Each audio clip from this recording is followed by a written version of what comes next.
All right, today we are filming a little bit about how to get a chair to a table and back from a table simply. This is something that we have seen quite a few people have difficulty with, and it can keep you from going out to dinner. So we want to keep you going out to dinner as much as you want. So we've broken the task down into some easy steps. The first step is going to be scooting yourself forward to the edge of a seat. So that's getting your bottom as far forward as you can.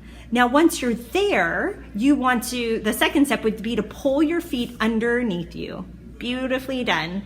And the third step will be to lean forward, getting your head really far forward over your knees and toes, getting your bottom up so that you can pull that seat forward up to your knees and sit back down.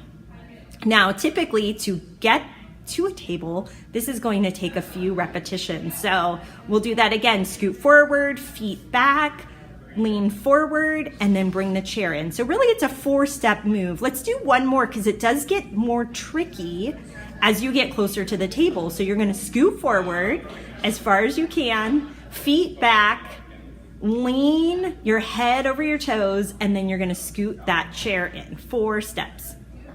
Beautifully done. Now we're going to take it backwards. So this time you don't have to scoot forward. You can just start with the feet under you, then you're going to lean forward and push the chair back. This is a huge component of balance to be able to get that leaning position and hold it forward.